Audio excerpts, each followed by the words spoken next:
We're talking about how to hear God. How to hear God. Not how to hear from God, but how to hear God. Hearing God and hearing from God is totally different from one another. It's like the difference between night and day. You can tell the difference.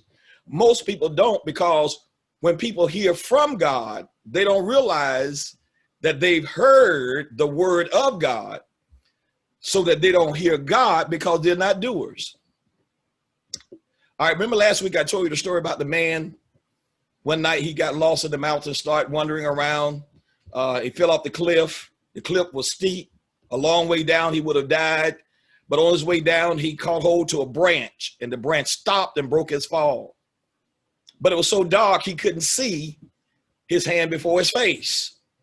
So after hanging there for a little while, he started hollering, hoping that somebody either up on the cliff or up in heaven would hear him, that God would hear it. So finally, God answered from heaven.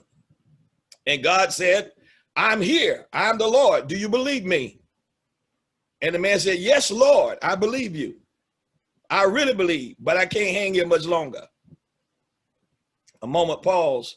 Rather than that, said, all right. He said, you believe me? You have nothing to worry about, God said. He said, I will save you, God. Listen what God said. God said, all you got to do is just let go of the branch.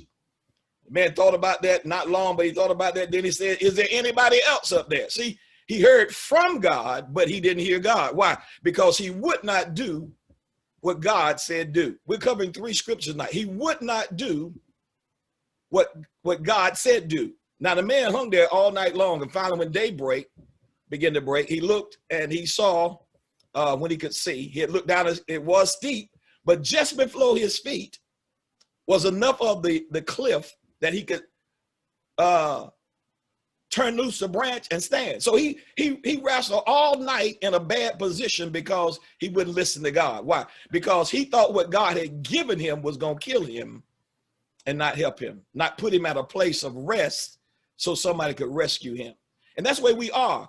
We hear from God, but we don't know that God is not working because we won't hear God. So we're trying to talk tonight and tell you how to hear God, and knowing the difference helps us to understand that. Now, he heard from God. Like you hear me preach, you hear your pastor preach, or you hear somebody else preach the living word of God. That's hearing from God. That's what God is saying, not only to you, but to everybody. But we hear God when we act on what God has said.